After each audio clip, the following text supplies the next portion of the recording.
He calls himself the King of Kings, so let's find out if Ozy truly is the King of Nendos. I'm not sure why I'm so drawn to Ozymandias as a character. It could just be that I relate to his name being Ozy-man, or that his name is shared with one of Breaking Bad's greatest episodes, or that he's voiced by Dio himself. No matter what it is, I have been compelled to buy the deluxe Ascension version. Before I get to Ozy himself, I'll break down the contents of both versions. The standard version comes with 2 faceplates, 3 arms, and 2 hands for each side, as well as an extra shoulder joint. You also get his staff, and this Eye of Horus effects sheet that I totally forgot about. For an extra 1500 yen, the Ascension version comes with everything the standard version does, plus an extra faceplate and front hairpiece, some interchangeable pieces for his waist, and a little Sphinx all-add. I've always really liked Ozy's design. The gold, blue, and black looks stunning, taking ideas from extravagant ancient Egyptian sarcophagi, and in Nendo form he absolutely looks the part. He's packing a ton of detail from his gauntlets to his waist to his uniquely puffy pants, and the whole thing is topped off by his signature flowing white cape. What's interesting about Ozy's Nendo is that the standard version is his 3rd and final form, while the extra pieces in his deluxe version are for recreating his less impressive 1st and 2nd forms. Personally, I find it fun to disregard whatever the canon is and just mix and match different parts to make something that I think looks pretty good. Of course, his cape can also be taken off if you want to recreate his 1st stage artwork.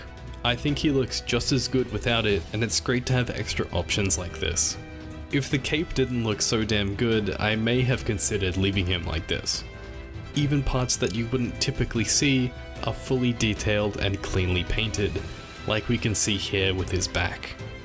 The attention to detail in these little fellas really surprises me sometimes.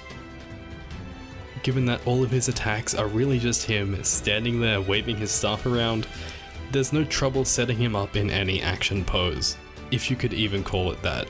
The staff itself is gorgeously painted and really makes Ozy feel complete and commanding like the truly powerful pharaoh he is. On the other hand, the Eye of Horus effects sheet is nothing to write home about. It can't do anything besides lying flat on the ground and seems like a filler addition to the set. That being said, his crossed arms do look pretty cool, and I love the way this looks.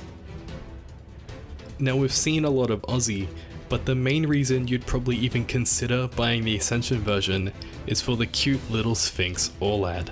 For a minifigure, it's beautifully detailed. The clear blue Cosmos body, combined with the same blue and gold paintwork as Ozy himself, makes it a great addition to the set.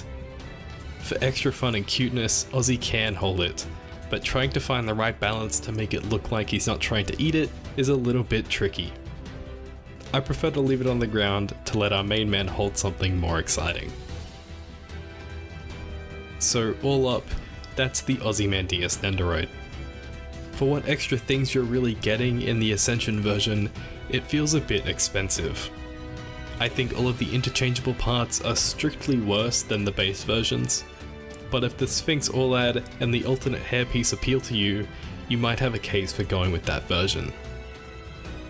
Otherwise, as a whole, Ozy is a very solid Nendoroid that I struggle to really find many faults in.